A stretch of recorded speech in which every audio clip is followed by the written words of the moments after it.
আজ আমরা চলেছি বিখ্যাত ১০৮ মন্দির দর্শনে।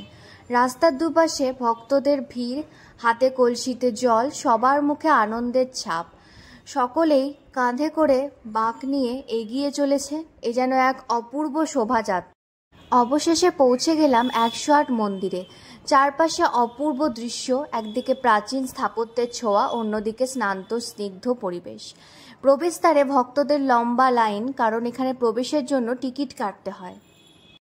চারপাশে মানুষের দল, সবার মুখে একরাশ ভক্তিভাব। গেট পেরিয়ে চোখে পড়ল একদিকে প্রথম মন্দির, আর গোলকাকা বাবা সাজানো শেষে গিয়ে শেষ মন্দির। পিছন দিকে আছে মানত নন্দী পার্ক, পাশে রয়েছে বিশ্রামাগার, এবং আমরা ঢুকছি শিবের মাথায় প্রথম জল ঢালার মুহূর্তে। এই যে দেখছেন, এটি হলো সেই বিশ্রামাগার। এই যে দেখছেন মন্দিরটি, কত সুন্দর পরিবেশ, এই যে জনসমাগম। প্রথম মন্দিরে জল ঢালার জন্য লম্বা লাইন রয়েছে। আমরা পৌঁছে গেছি, শিবের মাথায় জল ঢালা হচ্ছে।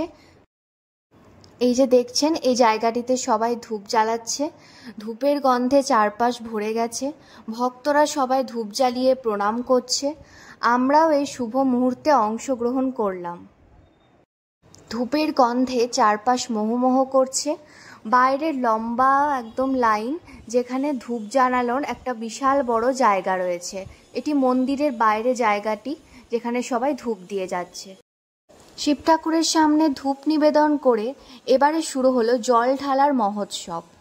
এই যে দেখছেন, এটা হচ্ছে সেই পুকুর যেখান থেকে জল তোলা হচ্ছে। মন্দিরের আশেপাশে অনেক মূর্তি স্থাপন করা হয়েছে। এক এক করে জল ঢালা শুরু হচ্ছে। ১০৮ মন্দিরে জল দিতে হবে, খুব লম্বা লাইন। পাশে আছে অনেক সুন্দর সুন্দর মূর্তি এবং শিল্পকর্মের প্রদর্শনী। প্রচুর মানুষের ভিড়, কিন্তু তার মধ্যেও ভক্তির এক পরিবেশ, শান্তি আছে। চারপাশে ফুল, ঘণ্টা, ধূপ। মন্দিরের পরিবেশ এত সুন্দর যে চোখ সরানো যায় না। এবার আমরা ঘুরে এলাম মানত নন্দী পার্কে। এখানে চলছে ঘণ্টা বাজানোর এক মনোমুগ্ধকর মুহূর্ত। এটি নন্দী পার্কের ভেতরে এই ঘণ্টা বাজানোর জায়গাটি রয়েছে, যেখানে সকলে এক এক করে সমস্ত ঘণ্টা বাজানো হচ্ছে। গেটের ভেতরে ঢুকতেই যেমন বাঁ দিকে হচ্ছে প্রথম মন্দির, ডান দিকে শেষ মন্দির, তেমনি সামনেই কিন্তু মন্দিরের একটু পিছনেই মানত নন্দী পার্ক, যেখানে এরকম সুন্দর জায়গাটি অবস্থিত। দেখতে পাচ্ছেন চারপাশে পুকুর, চারিপাশ খুবই মনোমুগ্ধকর। সকল ভক্তরা এখানে ঘণ্টা বাজানোয় অংশগ্রহণ করেছে।